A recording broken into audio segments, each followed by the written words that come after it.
Welcome to That 80s Show, and I hope I remember how to do this, Dori. Who are you again? Exactly. But then I was worried because we haven't done a show. It feels like a year. This is the longest. This is the longest we haven't gone. I mean, even COVID, we didn't miss a show. No, I know. Overseas trips, illnesses, maybe a week at a time. I think we went to... But I was worried. I thought but why should I be worried? I'm just going to talk shit about the 80s with my good friend. Exactly. That's easy. Yeah. We do it anyway. We're just recording it today. It's so easy. Welcome to the first 80 show in the year of the 40th anniversary of 1985. Dori? Yo. We were speaking earlier. 2025's got off to a weird start. Dori said someone definitely got a gremlin wet. Yeah. Hey? Well, you put the warning on our Facebook page and nobody listened. People don't listen to us. No. They don't listen to us. Listen, we hope you've been following us on That 80 Show SA on Facebook. Posted up something this week about that jug we all had in the 80s. So funny. I mean, everyone somebody still has it. That's amazing. It must smell so bad. Oh my God, we all know that jug. And then it had like the little ridges thing on the lid. I don't know what for. It looked like one of those orange squeezy things. And that's what you thought, but it actually had no purpose. It's just 70s design. Exactly. And like we said, what was in here doesn't matter because it tasted like whatever was in there first. And legal. It's generally Oros or something like that. But my mom used to buy the powdered game, the Nachi game, the powder, and mix it up in our orange jug. And that's what it always tasted and smelled like forever. My mom did that as well. What I couldn't quite understand, right, though, is that's a budget option, right? You got 3 kids in the house, they're drinking stuff, you got to keep them hydrated, right? And you could control the kind of mix, not too sweet, but more water, whatever. I was like, my dad had a bottle store. We had access to multitudes of cold drinks and juices. Why did we have to have a pre-mixed powder drink? Huh? That's a question for your family. I can't answer that for you. That was just the frugalness. Because you could even dilute it from the bottle. Yeah, that's what I'm saying. Yeah. That's what I'm saying. So I'm like, why did we had access to many liquids. And you had access to a spree, man. Oh, damn it, to mellow yellow. Let's not sleep on that. So I did say up front, it is the 40th anniversary of 1985. Which means it's the 45th anniversary of 1980. And you see that thing in 5 years' time, 1980 would have been 50 years ago, which means I'll be 50 years old. Yep. Yeah. So, but anyway, let's not hop on such things. Let's talk about some of the movies. Because this is the thing, we always get caught unawares of the anniversaries of movies, right? Because every year it's the 40th anniversary of such and such movie. And I want to go through a list of some of the movies coming out, or some of the movies that came out in 1985 that will be celebrating their 40th anniversary. And I'm sure there's going to be stuff around it, Well, if it's a good enough movie. Documentaries, podcasts, special releases, re-releases, digitized extra versions, AI versions. Who of the cast is still alive type vibe. Exactly, right? Yeah. That sort of stuff. That sort of stuff's going to be happening. So let's get on the front foot this year. So some movies and songs that'll be celebrating their 40th anniversary this year. And these are the biggies. There's lots of movies. So this is just kind of the top grossing, the highest earners. Beverly Hills Cop turns 40 this year. Wow. Yeah, it came out at the beginning of the year. So it was in cinemas now 40 years ago, making bank, turning Eddie Murphy into an absolute superstar, which is weird because they did the Beverly Hills Cop 4 last year. Yeah. They just couldn't keep their powder dry. So Beverly Hills Cop, 40 years this year. Maybe they thought it was too cheesy to do it as a 40th. Oh, no, it just upsets me that they went on 39. Witness, the Harrison Ford celebrates 40 years. That was my matric set work. Really? Yes. Was that about the Amish? Yes. That was about the Amish. Yes. Was it? I kind of think I'm mixing up Witness and Fugitive. Because he didn't kill anybody in Witness. No, there was a murder. The little boy saw a murder, but he was the witness. That's why it's called Witness. But he was deaf or blind. I'm getting movies confused. I don't think so. I think that they what happened was there was a murder in the Amish community. Okay. Which is very unusual. Yes. If I'm remembering this correctly. It's unusual for people to find out. So what the plot is, an Amish community outside Lancaster, Pennsylvania attends a funeral of Jacob Lapp, very Amish name. Yes. Who leaves behind his wife Rachel and 8-year-old son Samuel. Rachel, this is the whole, what's just the synopsis, the quick synopsis?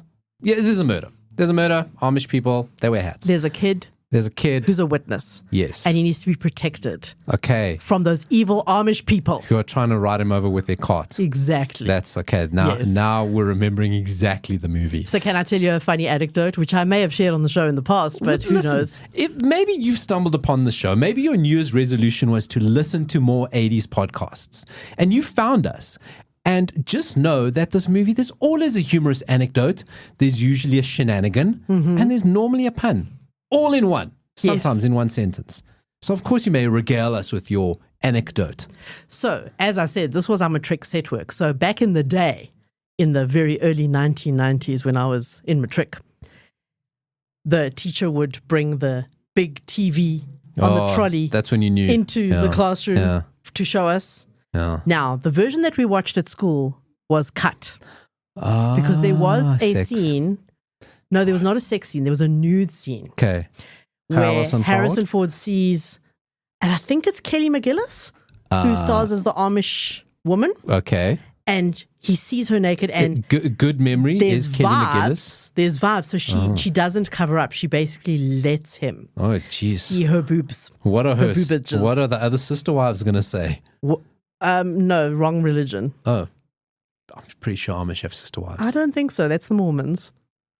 Okay. The Amish just don't have any modern things. Oh, okay. Yes.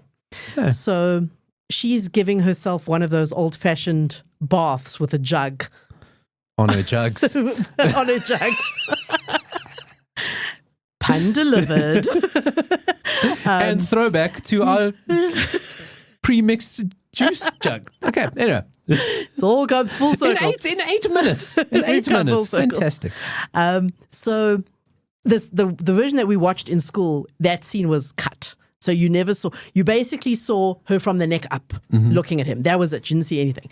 Then what happened was there was a cinema near our school that said they would put a screening of Witness for us to watch on the big screen before our matric exams. We were all very excited. The whole matric class goes, it's not the cut version. Oh, my God. Kelly McGillis's boobs appear on the screen, and I'll never forget one of my classmates, his name was Chris. He was, of course, the class clown. Dead quiet cinema. You just hear Chris going, Hubba Hubba. And that is what I think of when I hear the name Witness, the movie. Kelly McGillis was a babe. She was Top Gun babe. Gorgeous. She was a Top Gun babe. So Hubba Hubba indeed. Ours was, what was it? It's very similar. It was Robert De Niro and the one where he went into the South America and they were like converting all the kind of native tribes. The Mission. The Mission, thank you. I was thinking, I knew it wasn't The Crucible. I knew it was something. The Mission. And that was also very similar. But our version was so obviously cut because it was like leading VHS into the next scene. Like just jarred. And the teacher's going, we're into a Catholic school. Saying, do you see that cut there showed the change in cultures between the old world. Sure. What are you fucking, we want VHS tapes. What are you talking about? Yeah. So Hubba Hubba, Kelly McGillis and Witness.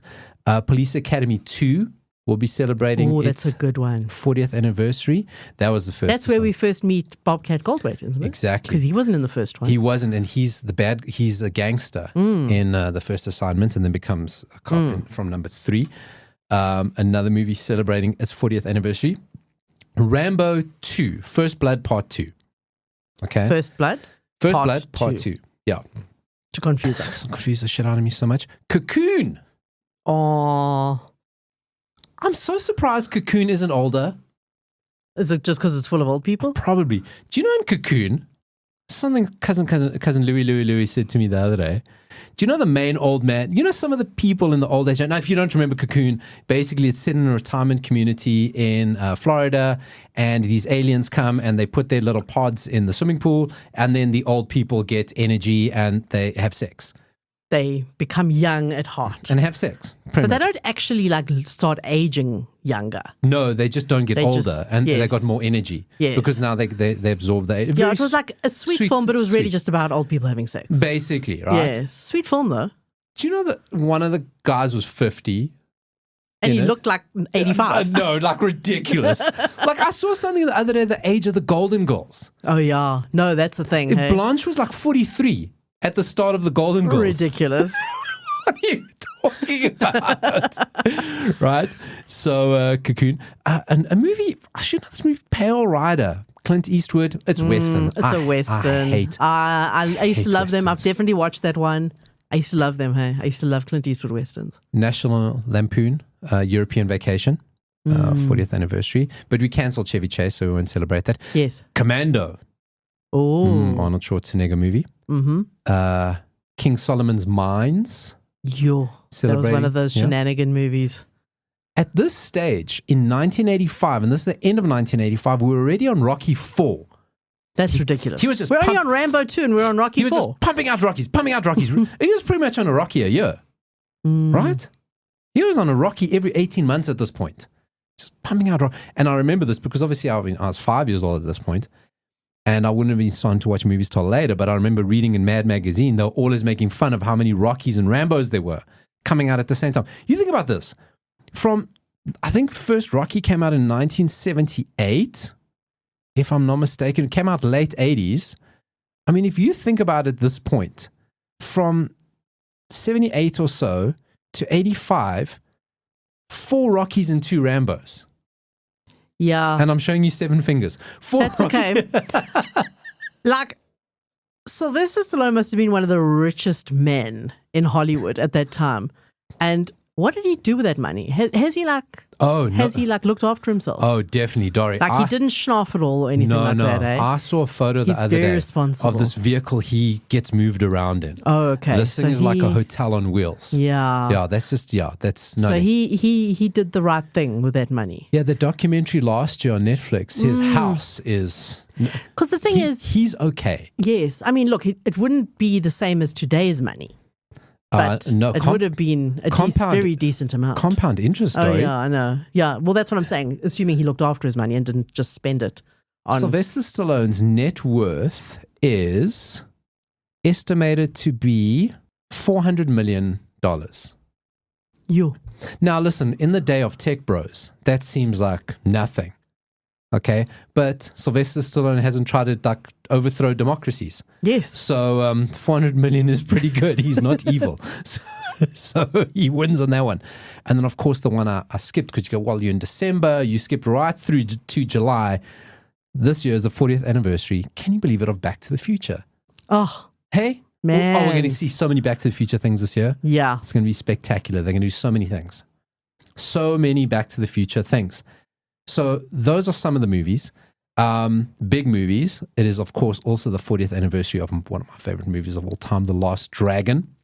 Oh. I need to watch it again. Now, Dori. Yes. I've been trying to keeping a secret, but I'm telling everyone. I've got to tell everyone because now I've got to commit. I've got to put it out there in the world. It is the 40th anniversary of The Last Dragon. I love The Last Dragon. One of my favorite movies ever. Yes. If you don't remember The Last Dragon, it's a kind of super cult movie. Blaxploitation meets kung fu. It's about this kid, Bruce Leroy, lives in Harlem. It's almost like a spoof of a kung fu movie, but takes itself so seriously. Yeah, it's so funny. It is so ridiculous. It's a super, because he's obsessed with Bruce Lee, and he even walks around in like Japanese clothing, wears the big Japanese hat, eats popcorn with this movie chopsticks. Would not be acceptable today. What? Why not? So much cultural appropriation. It is, but it's on all sides. Everyone does I know, but sure, I don't know. Hey, it's a bit of a grey area there. Oh, listen, it is, but it's so much fun. And of course, he's on this. He wants to get perfect balance, and once he gets perfect balance, he gets the glow, which he'll actually physically glow. There is the bad guy Such showing a up. good special effect, that. Oh, no. You got to watch it again. It's a nightmare. I say good as in, you know what I mean? So bad it's good. You know they're remastering it this year. They have to. Oh, really? Hey? I don't know. They definitely have to remaster it, and they're going to. But if they change it, I'll be very upset.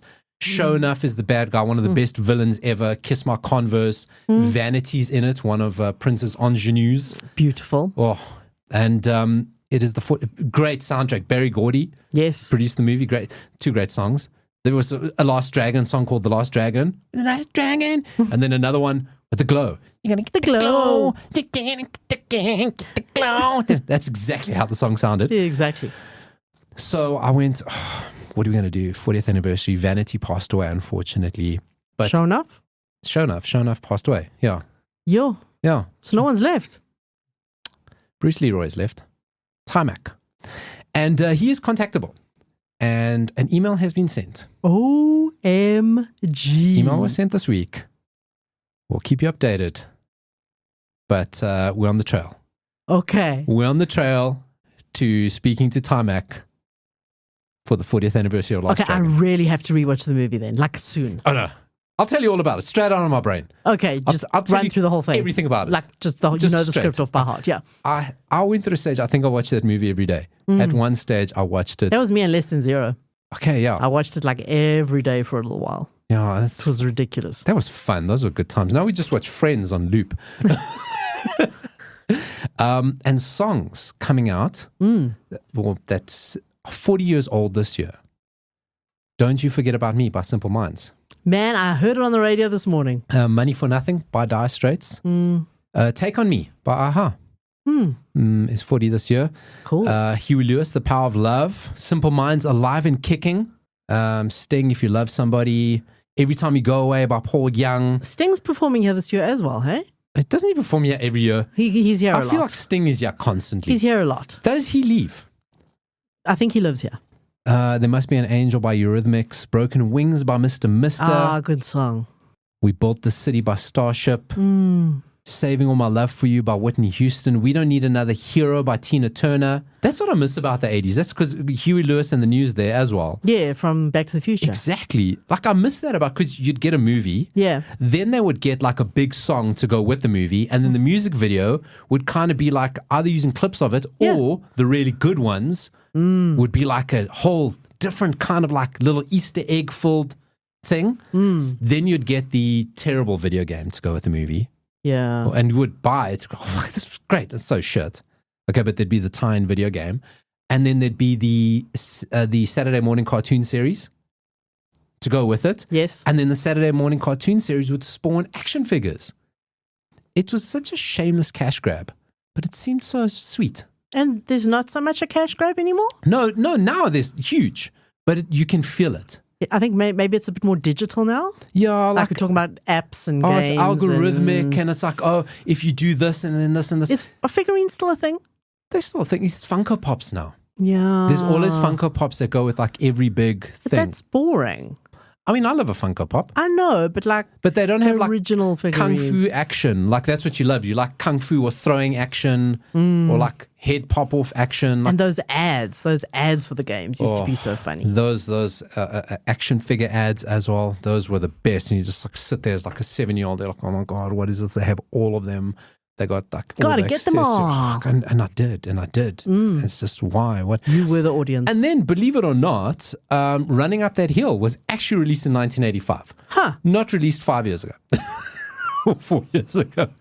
I don't know of any person that actually listened or remembers Running Up That Hill by Kate Bush from 1985. I didn't like it in the 80s. So you remember it? I do remember it. And I remember not liking it in the 80s. People hated it. I did like other songs of hers in the 80s. Babushka and Wuthering Heights and Cloud Bursting. And that's the thing, right? Because like as good as Running Up That Hill is, it's compared to what she was releasing in the 80s, you're going... Yeah, it was very weak, hey? It was one of her weak... But compared to what's coming out these days, it's amazing, which is why it had that huge comeback. Exactly. Also, I think it was the context. The context of the show and how it worked and And then you're listening to it and going, wow, this actually is a good song. Why did I not like it in the 80s? Because Babushka. Exactly. Yeah. once you're up against Babushka, you just can't win. The original Miami Vice theme song also, which means Miami Vice came out in 1985. I didn't even look into TV shows. But those are just That's some my of the ringtone things. still. Who has a ringtone anymore? Me, and it's Miami Vice. If you're going to have a ringtone, it's got to be that. Mine was Take On Me for a very long time. But not any like is the polyphonic ringtone version. Yeah, I kept that. Even on iPhones, still did polyphonic. Anyway, so those are movies celebrating their 40th anniversary. So will we get remakes? Oh, God, I hope not. I found an article on Screen Rant about that, about remakes. 10 remakes of 80s movies that couldn't replicate the success of the original 80s one. Because now you got to go, who's going to make a remake? None of those movies that I spoke about do I know of a remake coming, but will somebody try? So in this list, I'm going to take out the horror movies because there's a couple of horror movies that got remade. You can't compare 80s horror to today's horror. No. Today's horror is like so fucking next. 80s horror was like scary then, but just so lame now, right? Some. I think there's still some that would scare me. Like if you had to watch, I mean, Nightmare on Elm Street, if you watched it out of the 80s, you don't find that scary. Probably. I've probably built it up in my brain as something way scarier than it actually is now if I had to watch it. That's the thing. Yes. But if you watch like new horror movies, new horror movies are so fucked. You watch it, like people are always bending their bones and walking, and they go up on ceilings a lot. Yeah. There's a lot of that. There's a lot of cultish shit. So I'm going to take out all the horror movies out of it. So you're not going to get a full 10. I'm just going to talk to you about some remakes. This was an absolute nightmare. Now, I didn't realize that the remake of this movie starred Michael Keaton, Samuel L. Jackson, and Gary Oldman, and was an absolute piece of shit in 2014 when they remade RoboCop. Did you ever watch it? I didn't, but it's so funny that you bring that up because we were literally talking about it in the car this morning. We were on the school run. No ways. The remake of RoboCop. We were talking because what happened was we were listening to the radio in the car.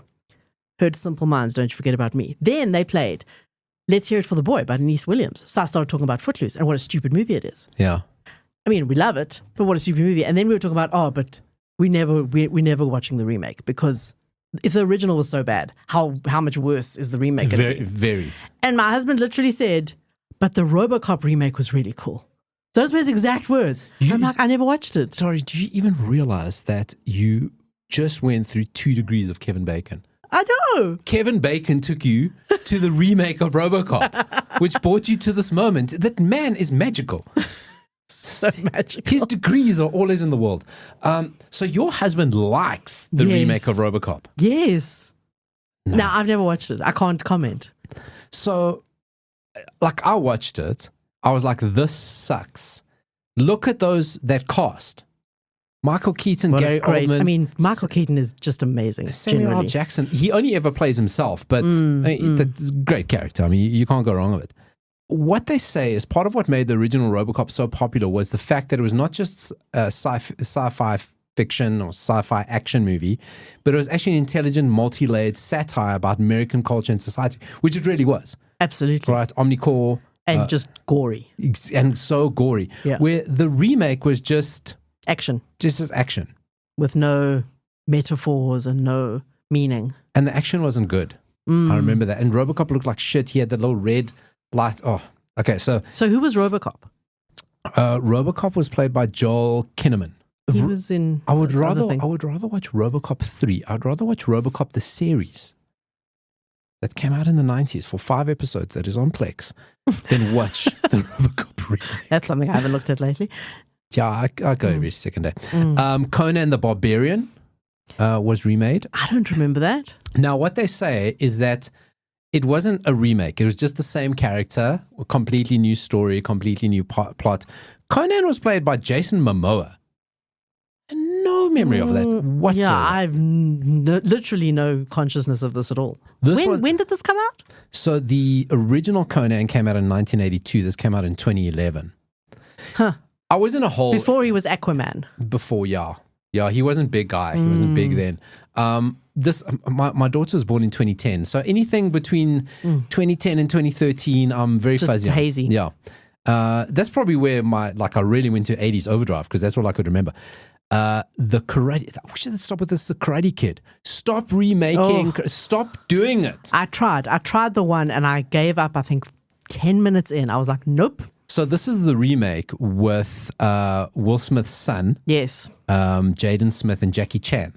Yeah. And they don't do karate. They're doing kung fu. Mm-hmm. Okay. Now it wasn't hugely panned. It's like did okay, but it wasn't the Karate Kid. You know what I mean? Yeah. Stop it with the Karate Kid. Move on. I agree. Like Cobra Kai as well. Move on. Exactly. This one, I did watch the remake and I stopped because I loved the original. The original was actually one of my favorite movies. Spoken about on the show, I loved Greek and Roman mythology as a kid. Loved it. Yes. Absolutely loved it. So I loved Clash of the Titans. Right. Which starred Laurence Olivier and the guy from LA Law. in a toga. In a short toga. Which guy from LA Law? The blonde or the brunette? Mark Hamill. Not Mark Hamill. Harry Hamlin? Harry Hamlin. So the brunette, the nice one. Yes, Harry Hamlin, yeah. So he was in the... I love Clash of the Titans. I loved the stop motion. I loved how shitty it was. I loved the lore, the mythology. I don't think I've ever watched it. Oh, it's terrible. It was bad then. Yeah. But I mean, if you love stop motion, I think that the guy who did the stop motion was like one of the godfathers of stop motion animation. Okay. And it's just terrible. But the story's great. It's fantastic. And toga. Togas. Good legs. Right. Good legs. But then they did the remake, which I was like, you just never. Who's in the remake? Again, Sam Worthington, Liam Neeson, Ralph Fiennes, and Mads Mikkelsen. It's a very good cast. That's what I'm saying. Except I don't like Liam Neeson, but the rest is very good. All of these have good casts. And then the rest is just for the Firestarter. You spoke about that. Yeah. Both were bad. Both Firestarters sucked. Look, the book is brilliant. Okay. And then the original movie with Drew Barrymore is not bad. It's not as good as the book. It's not bad. Okay. I'm sure the remake's horrendous. I didn't watch it. No, it's got Zac Efron. And Zac Efron's a funny guy. He's not a serious... Yeah, I like really. Zac Efron. Poltergeist is in there. Like I say, you can't compare horror movies. No. Arthur. Did you ever watch the remake of Arthur? No. So Arthur, of course, comes out in 1981 with Dudley Moore. He was a trust fund kid and he just loved the party lifestyle. And then it was remade in 2011 with Russell Brand in the role of Arthur. Russell Brand, Helen Mirren, and Jennifer Garner. I literally didn't even know that existed. No, I watched it because I did like Arthur. The original Arthur, like I didn't know this, it won Best Supporting Actor and Best Original Song. Oh, the song was great. Song. Yeah. Okay. Now you know the song. That's the polyphonic version. That's my ringtone. And then you spoke about this movie, but you spoke the original Goldie Hawn and Kurt Russell Overboard from 1987. Classic. And it just worked. It was so good. And then they did the remake in 2018. Look, the remake, as I said when I spoke about it on the show, if you do not compare it to the original, it's a watchable movie. But if you compare it to the original, it's horrific. So what was the original? It was who lost their... Somebody fell off a boat. Yes. Gets picked up. It was did Goldie Hawn Goldie Hawn, who's this like spoilt, like rich woman. And she's mean to Kurt Russell's character. Yes. She's mean to him. And then she loses... So then he decides like almost as like revenge to pretend that she was his wife and mother of all his bratty many kids. Another movie wouldn't be made today. But it worked because, of really course, was so I mean, good. Kurt Russell and Goldie Hawn, I mean, it's like exactly. They're still together, right? I think so. I think they're still together. It just worked. They had chemistry. And then the remake, they flipped it. Yes. And Anna Faris. The guy was the... The guy was the one who loses the dick, memory. and they flipped it around. But they just had no chemistry. They just didn't work together. I suppose that's kind of the thing. It was very meh. Like I said, meh. it was watchable. Yeah. As long as you don't compare it. Yeah, well, but you're going to. It's the same name. Of course I'm going to compare it. So, like we say, lots of movies celebrating 40 years. Will we get terrible remakes? Hope not. So, Dori, you have a movie recommendation? As if we haven't spoken enough about movies. Yeah, well, I mean, mine's, I think we're carrying on in the vein, sort of, because... Okay. Every week on that 80s show, we recommend movies, TV shows, video games, just something from the 1980s that if you're going this week and you got spare time, just dry January, you're not drinking. And you're going, well, I do want to feel a little bit lightheaded. Maybe you can watch one of the movies we're going to recommend, or one of the things. One of the things. We're going to recommend that you consume as content. So, Dori, what do you have for us? So what I have this week is not from the 80s or set in the 80s or about the 80s, but it's very 80s adjacent, and it has a fantastic nod to the 80s, which you told me I must watch for.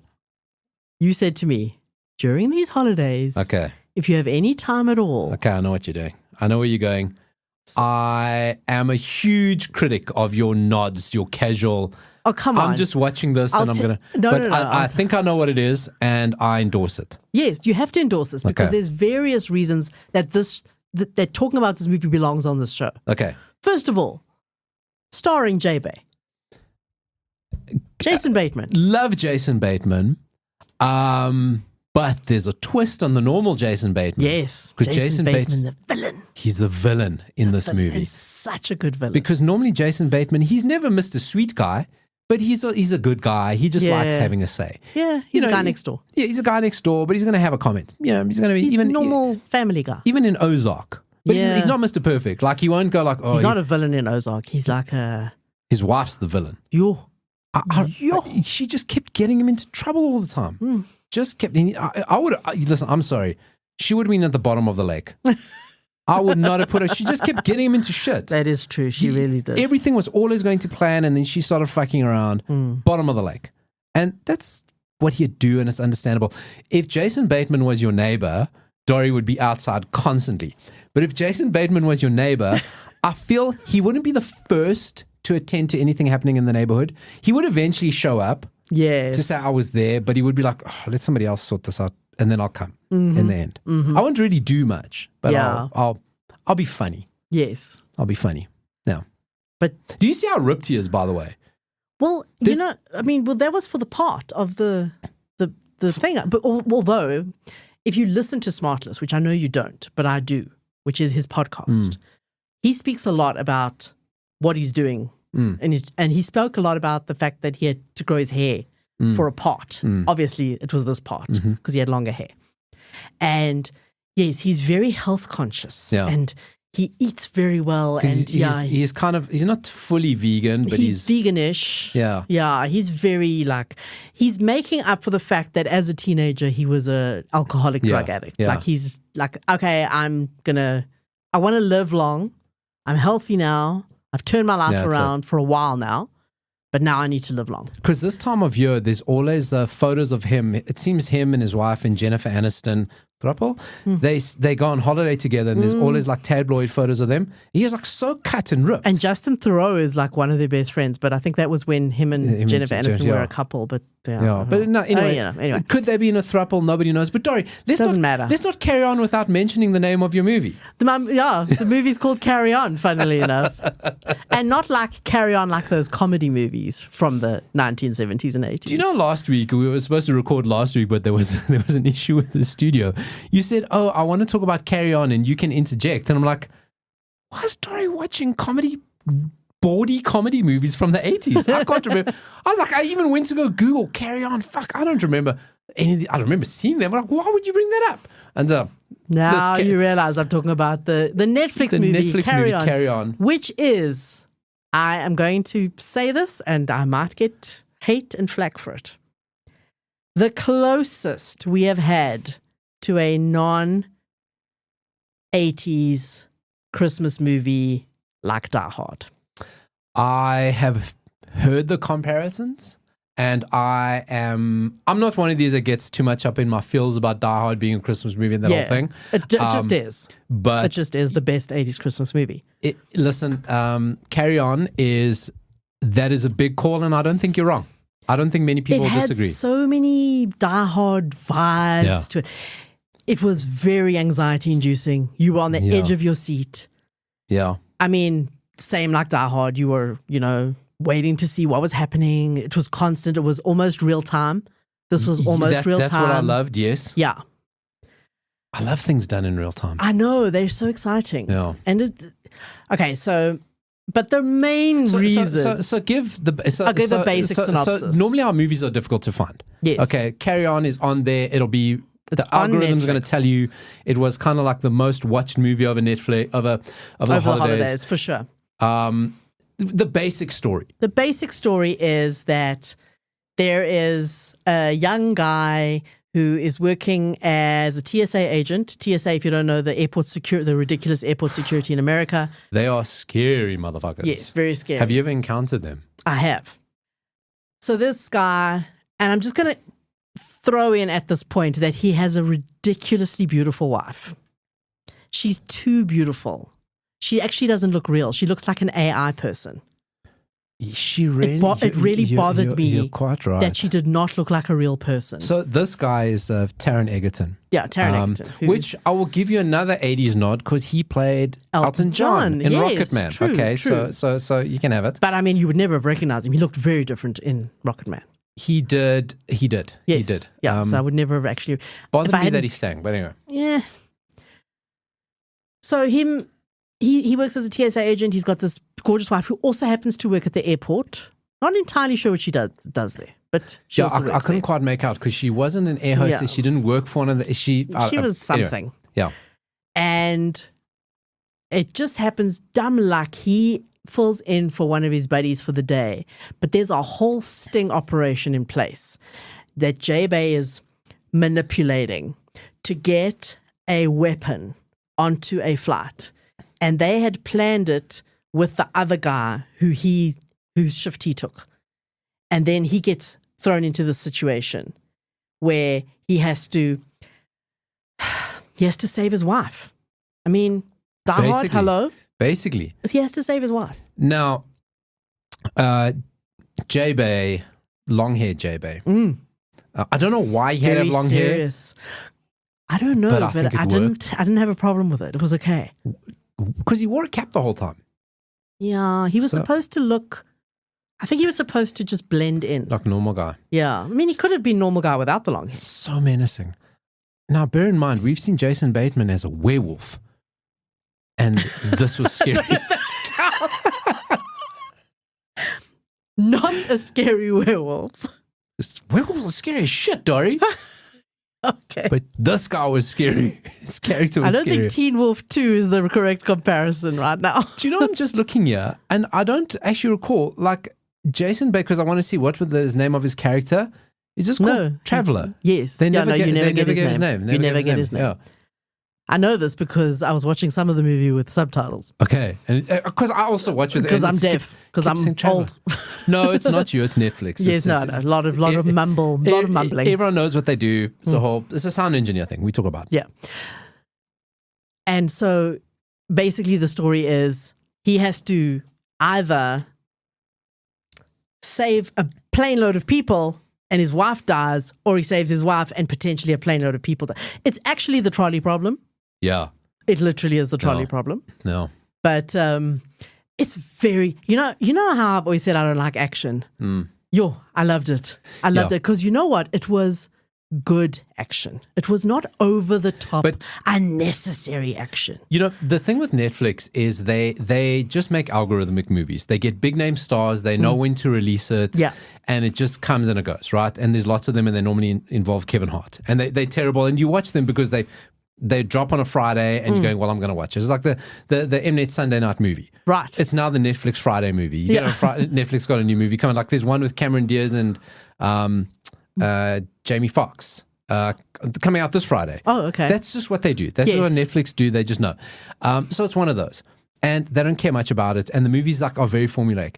But I think take this movie and change the actors and it sucks. Oh, yeah. You know what I mean? Yeah. But just change Jae Bae because the rest, okay. You and I probably wouldn't have given it a second look. We'd probably still be. No, I would not have watched it. List. I would absolutely not have watched it if Jae Bae was not in it. Exactly, and that's just the power of him. Now, we don't want to tease too much. Listen, you can guess how this movie works, right? There's a lot of cool twists. It's very clever how they put the whole thing together. Jae Bae is menacing as shit. It's like if you think his character in Ozark has covered every eventuality, Like his character, this is what I think his character in Ozark gets driven to. Yes, absolutely. This is like past. What's the next step after Ozark? This. Exactly. That's what happens. He just has enough. Wife at the bottom of the lake. The cartel fucks with him so much, he becomes the traveler. I think that's exactly what his character gets driven to. I mean, he is the perfect example of a psychopath. Yeah. Totally. Yeah. Always calm, scarier than a werewolf. But okay, do we tease this? Like, how do we see this without giving too much away? Before we get to the part that we know we're going to talk about, the woman who plays the cop. Yes. Love her. Danielle Deadweiler. Love her. Never seen her before. She is phenomenal. She is, aside from Jae Bae, the absolute best part of the movie. She's fantastic, yeah. Really amazing. She's got a lot of power for a normal cop. She's got like... No, she's just like, screw you, I'm going to just do it. She's just like she's a total rebel. She's a normal cop, but she's got like FBI power and access. Like she's, Yeah, very cool though. Okay, I'm going to tease it, but I don't want to give it all away. There is a scene with her. It is an action scene. It is the most amazing nod to the 80s that I was not expecting, because what you said to me was I think you called it a fight scene. It is a fight. Said there's a fight scene that is the best use of music I've seen in a long time. I think those were your words. Yes. And that's what I'm going to say. Okay. Watch it. Okay. But it's a really good 80s nod. And if we're talking about it, you should have an idea. It's a Christmas movie. Yes. It's a movie from last Christmas. Yes. Okay. And okay. There we go. There we go. Right. Fantastic movie. Well done, Dori. I endorse my nod. I endorse it. You endorse my phoning it in this week. I'm going to have something really good next week. Okay, good. I promise. It gave me a chance to talk about Teen Wolf 2. I mean, any excuse. That can never be bad. And Jae Bae, we spoke about him. I got to think of him in Cabo without a shirt on, the throuple they're in. It's all the things. It's great. Fantastic. I'm really excited about your movie. Fuck. Because you have had a lot of time. Huh? A lot of time. I have. So, find the first movie of the year. It's a bad movie. Now, one of my things is that I've always gone, listen, there was a lot of shit movies in the 80s, and you could quite easily go for it, but I always try to find one with like an actor or something. What were they doing? Were they paying off a gambling or drug debt? Was it early days? Was it who knows? But this one I just went really bad movie, but it is the is it Magnus Opus of bad movies. Ooh. It's the Citizen Kane of bad movies. Ooh. I mean, it really is. I'm so excited. I have no idea what it could be. Do I know any of the cast? No. The cast don't even know. Dori, it is, to call it B grade. C grade.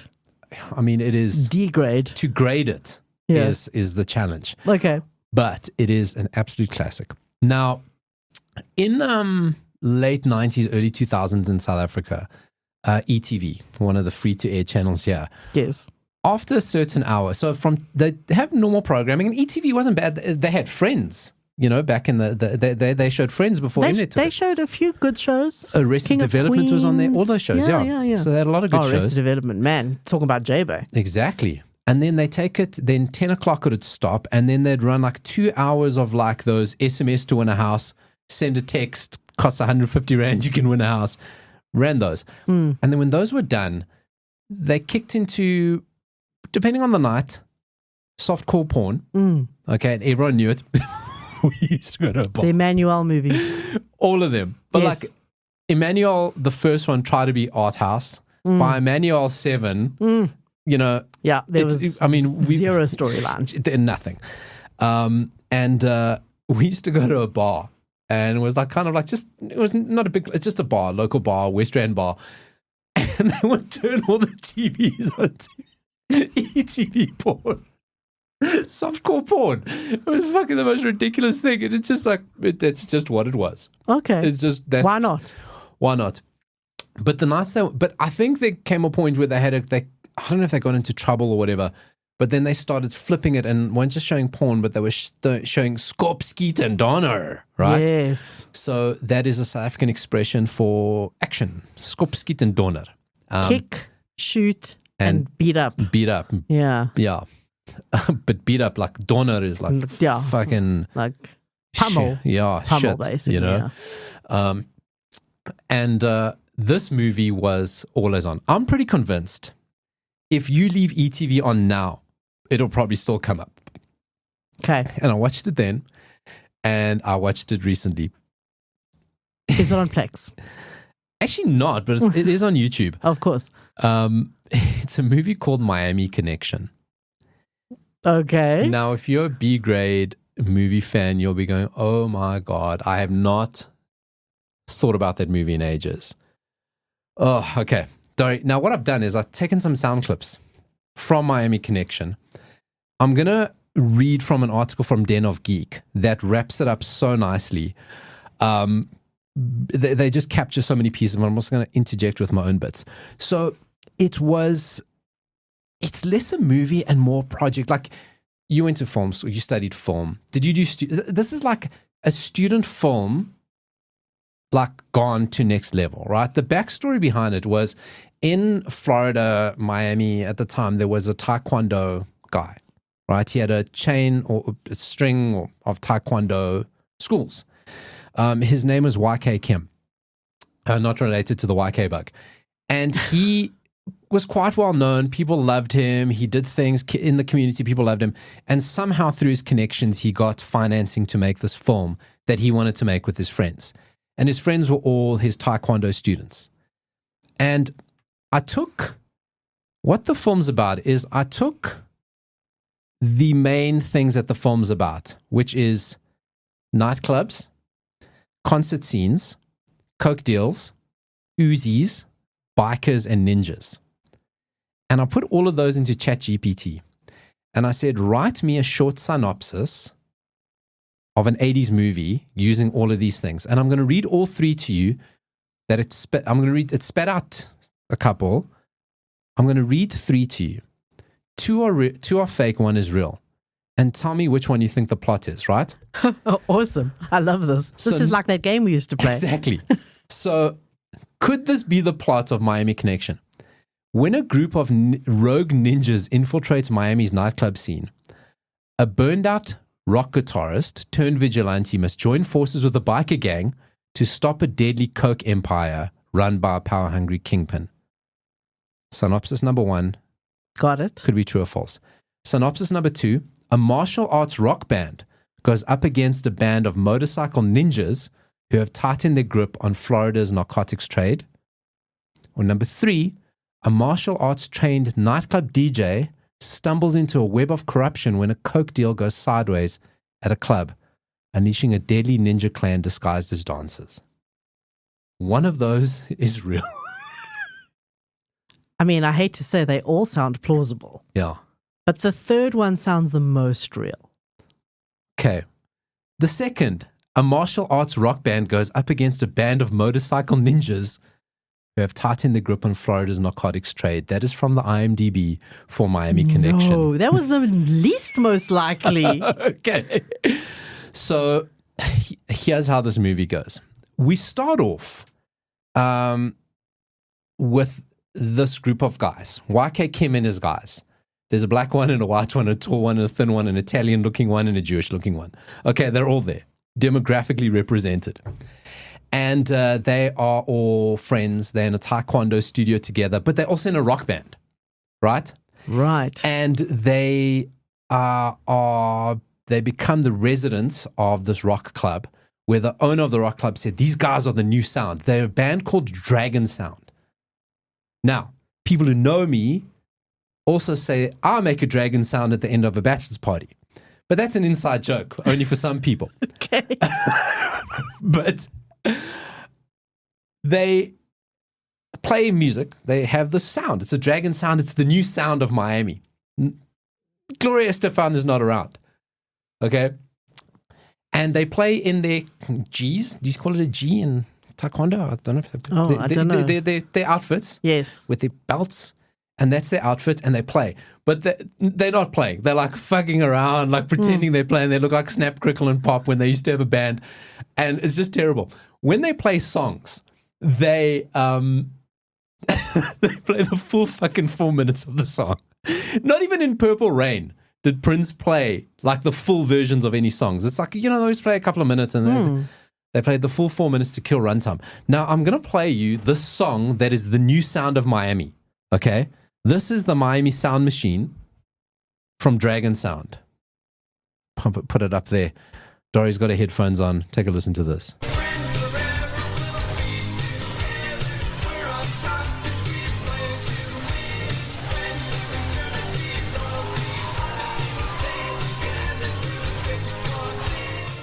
Okay, immediately. Don't kill what? Don't kill the Reaper? Oh yeah. You think more cowbell? More cowbell. More cowbell. Put some cowbell in there. Don't fear the Reaper. Put some cowbell in there. Immediate vibes of that. But the lyrics, loyalty, honesty, playing to win, friends forever. This is what the movie's about. So people love them. People are going crazy for the song. They've got a couple other songs, but that's their main song, Friends Forever. Dragon Sounds. But now the thing is, they've replaced another band at the club. Okay? Okay. Now what happened in this other band, they were a front to distribute drugs for the Miami connection. Got it. Okay, it could have been Yakuza. They never really get into it.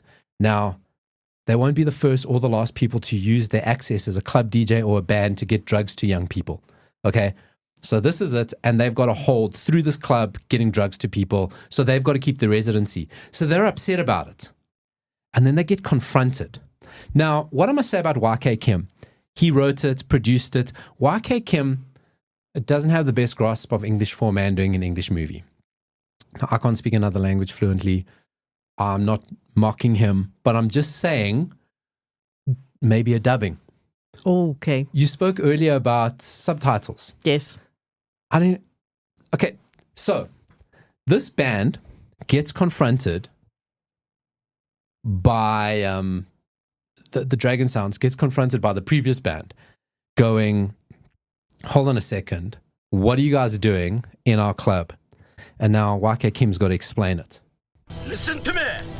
I don't want to have any trouble. I just get the job from agent. Don't bother us. You were trying so hard not to laugh. So hard. So he's like, I don't want trouble. My agent got us this job. I'm not taking your gig. They just placed us, right? Mm-hmm. So these guys are bad guys. They're very bad guys. They got a band as well. They also do taekwondo. Or they also fight. They're not trained. They're not classically trained.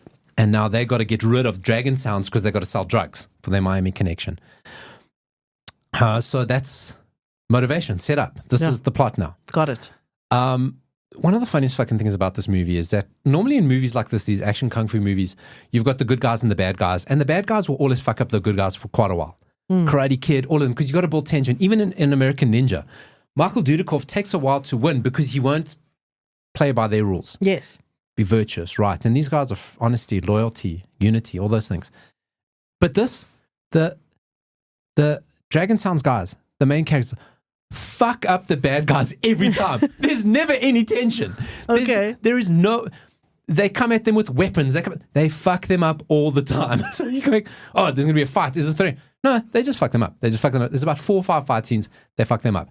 One of them involves, there's a weird Romeo and Juliet love story involved in this, where one of the guys from Dragon Sounds, he doesn't even he just gets stared at by this girl he's in university with, and she so happens to be the sister of the leader of the gang. Of course. And the first time he sees them together, he's not happy. Where'd you find this son of a bitch? He's a friend of mine from school. A friend? How can you act like that? Shut up! So when she said, how can you act like that? She's talking about his bad acting, right? Exactly. It sounds so fake. Critique in the movie. Yeah. How can you act like that? Okay. Ow. How are you this bad? A friend? I've never seen somebody so upset. A friend? So this happens. Guess who wins there? Fuck them up. Mm-hmm. They fuck them up. YK Kim has another great line at this point. Are these bums your friends? There is just some misunderstanding. You don't understand. I'm her brother. When I tell you to leave her alone, leave her alone. Whatever you say. Just remember what I said if you don't want to get hurt. You don't scare me at all. Jane, I want to talk to you later. Goodbye. Let's go. YK Kim never wants trouble. But if trouble finds him, he'll fucking dish it out. Okay, so we got this little love story going. There's another plot going between this, right? So all these guys, what bonds them together? Okay. They all love Taekwondo.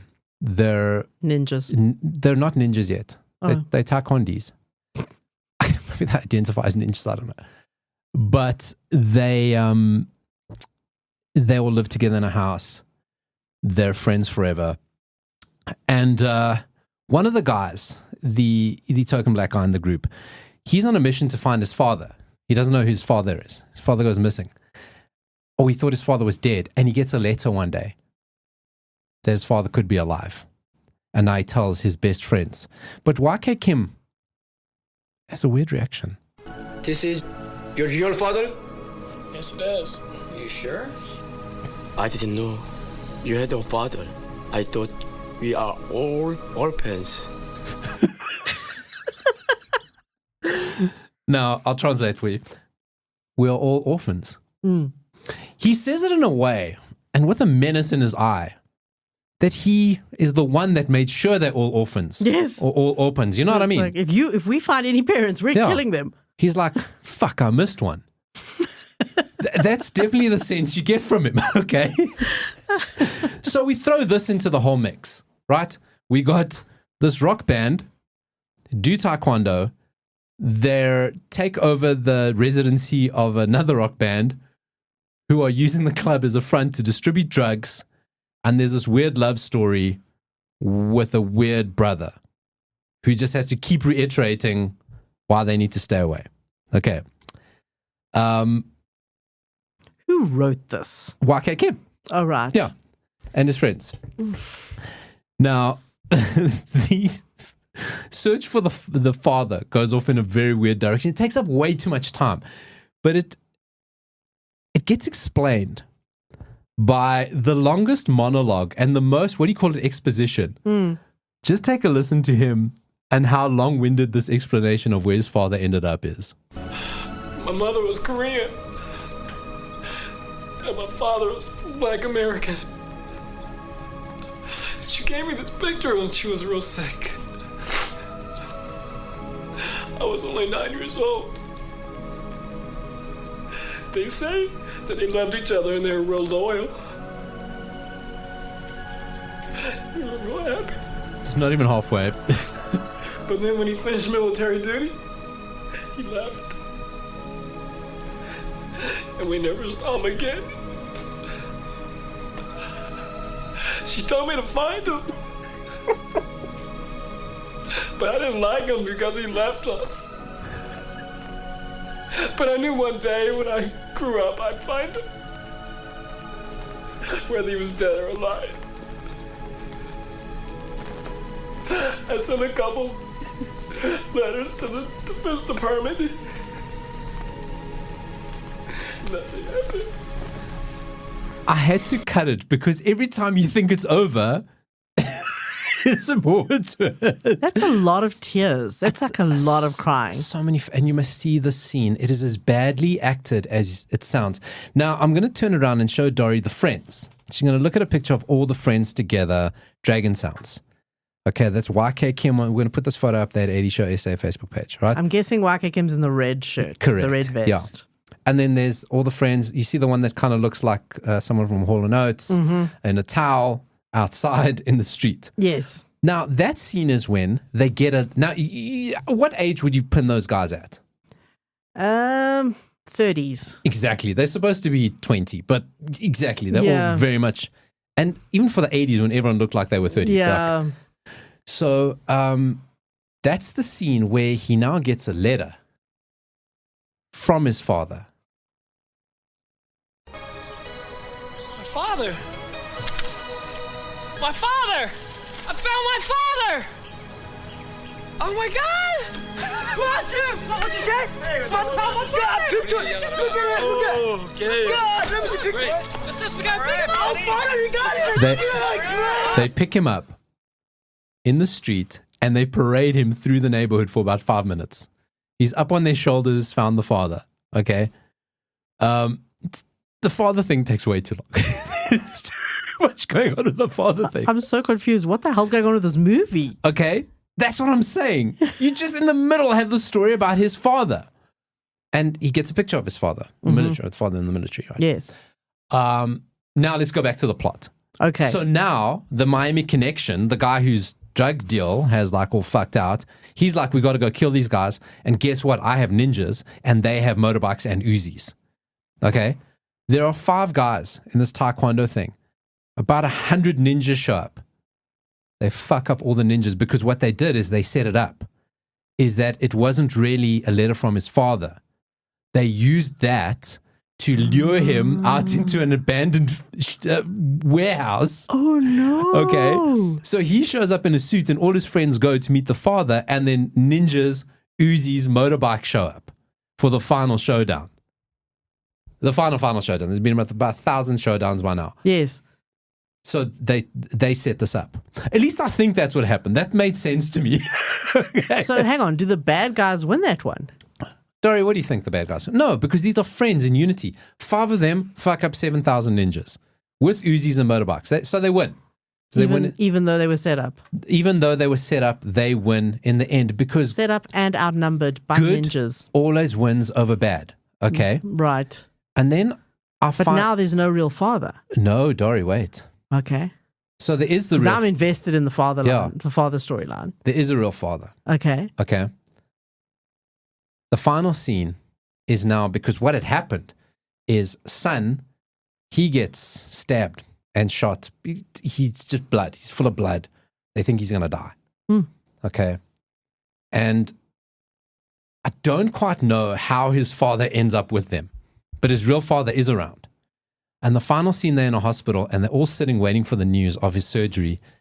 And his father is there. Okay. Sitting with them.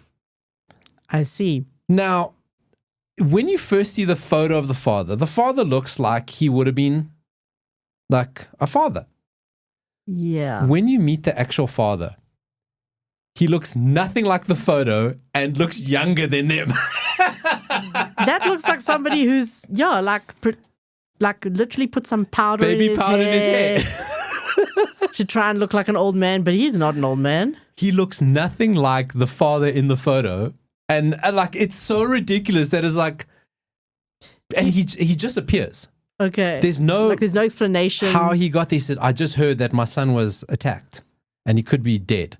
So and that's all he needed to do to get his dad earlier in his life was just pretend to be attacked. Yes. That was it. That's all he needed to do. That's all he needed. And then, of course, they have to end with the big final speech. Mm-hmm. I was going to mess with our band again. Now we're all safe. Jim, it's all over. Let's all go home. And off they walk. Off they go. They walk down the hospital passage. Screen fades to black with the message of the movie. Only through the elimination of violence can we achieve world peace.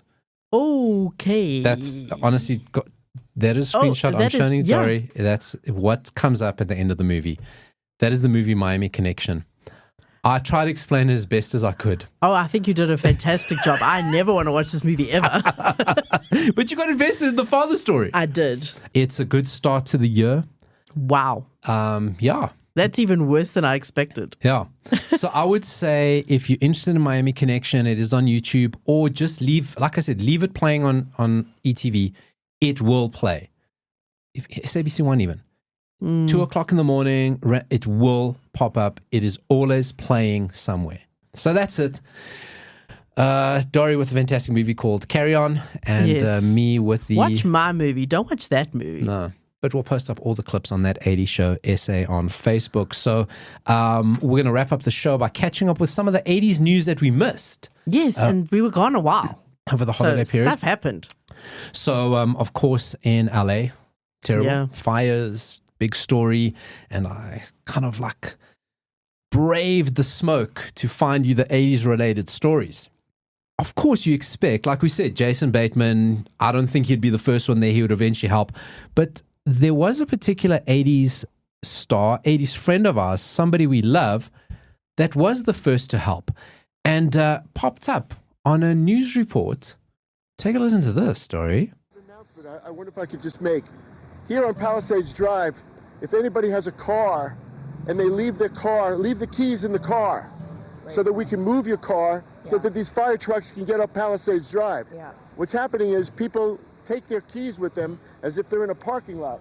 This is not a parking lot. Yeah. We really need people to move their cars. So if you leave your car in Palisades Drive, leave the key in there so a guy like me can move your cars and get them up there so that these fire trucks can get up there. It's really, really important. Thank you for talking to us live, sir. What's your name? My name is Steve Guttenberg. Steve, do you live in this area? I live in the area. Yeah, I live right up the hill. And thank goodness everybody. But I have friends up there right now, and they can't evacuate because it's stuck on Palisades Drive. Yeah. And you're an actor.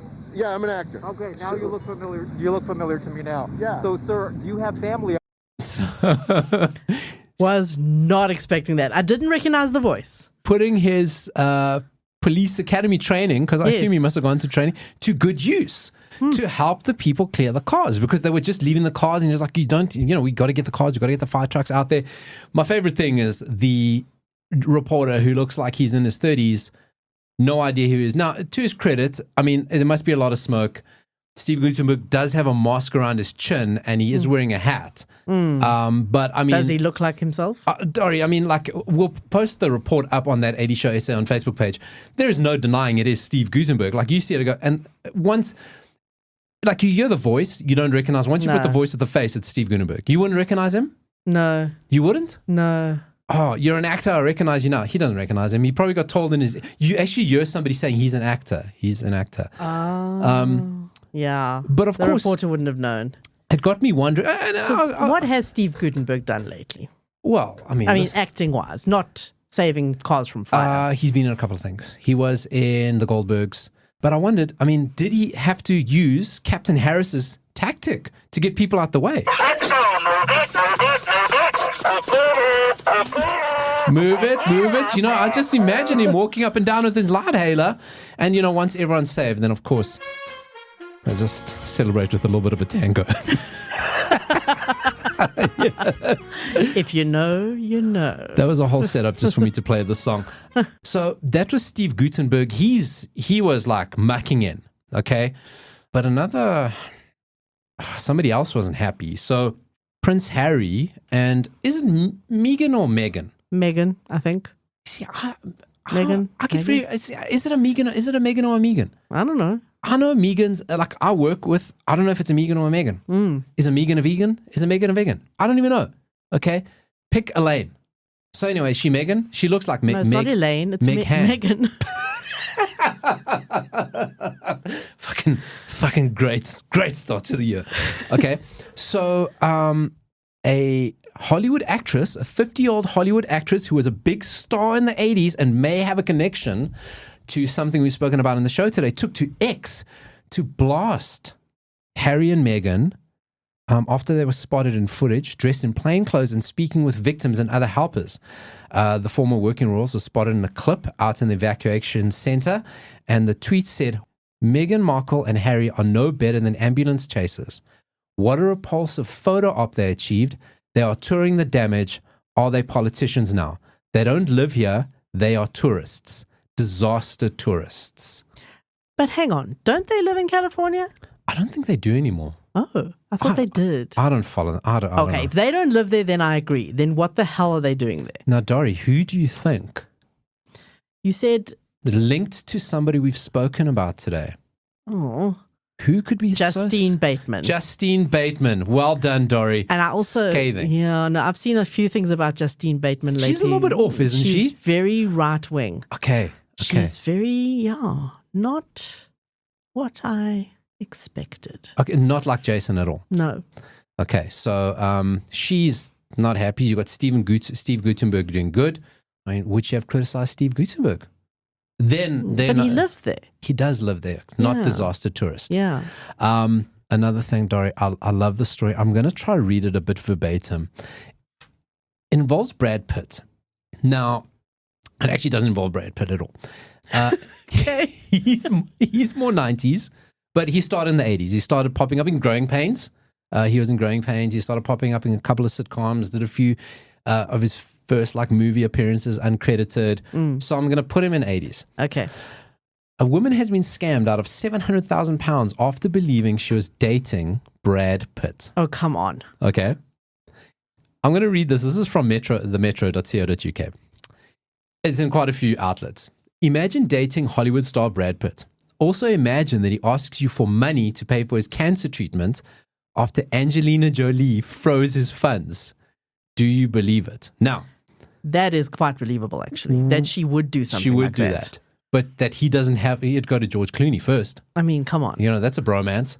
Oh, listen, Thomas Anders almost asked us for money.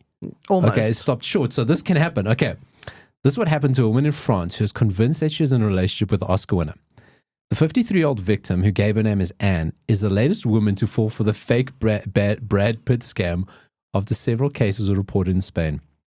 She's an interior designer, and she said the nightmare began in September when she received a message on Instagram from Jane Etta Pitt, Brad Pitt's mother, or so they claim. Their chat quickly turned to Brad Pitt and how the two would make a great romantic match. Anne was told by the fraudster, it is a woman like you that my son needs. So the next day, another account contacts her. Hello, Anne. My mother told me a lot about you. I would like to know more. I'm sorry. If you fall for this, you deserve what's coming to you. If you fall for this, come on. At first, she thought it may be a scam, but she soon fell into his tangled web of lies. She recalled being flabbergasted that she was actually speaking to Brad Pitt. At first, I thought it was fake, but I could not understand what was happening to me. After that, we would contact each other every day and became friends. At the time, she was going through a rough patch in her personal life, and her relationship with a millionaire entrepreneur 19 years her senior had just ended. So posing as Brad Pitt, the fraudster sent her poems and songs and AI photos to look like the actor. I'm going to show you some of the photos. If at this point, once you get the photos, you're not calling fucking shenanigans. He knew how to talk to women. It was always very well done. He started buying her luxurious bags, but told her that she had to pay the customs. So that's how she lost her first £9,000. Her first. So I'm buying you a bag, but you got to pay for the customs. Eventually, the scammer, still impersonating the actor, claimed that he had kidney cancer and needed money for treatment, but Angelina had frozen his accounts. There's actually a photo of it. Fucking anyway. She eventually transferred 830,000 euros to help with what she believed was cancer treatment for the star. So she's 900 in now, right? I mean, fuck, right? It was only after Anne saw pictures of Brad Pitt with his new girlfriend in the newspapers that she began suspecting the scam. She then goes to the French police, and she's currently hospitalized in a clinic with severe depression. So this is not a well person, okay? So give it that. These will go up on the Asia Facebook page. Please scroll through and look at the photos that he sent her saying, I'm definitely Brad Pitt. That's not AI. That is somebody using the cheapest Photoshop. That is cropping app. Oh my God. They've basically just taken photos. Also, hang on. You said he had kidney cancer, but his head is bandaged. Exactly. He's got a ventilator pipe.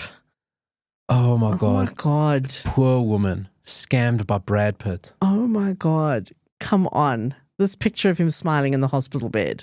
And there's another one there where there's a photo taken of him in surgery where it's definitely a stock photo with his face superimposed on it. It's oh my God. Shameful. Who would have taken this picture? Shame. Oh no, I'm sorry. If you is this the woman? No, that's another woman who got scammed by fake Keanu Reeves. We'll get into that next week. Come on. Come on. Keanu would never scam anyone. Come on, guys. Fake Keanu Reeves. Nothing yeah, I know, but scam anyone. So shame. That is a woman who, she definitely got a gremlin wet.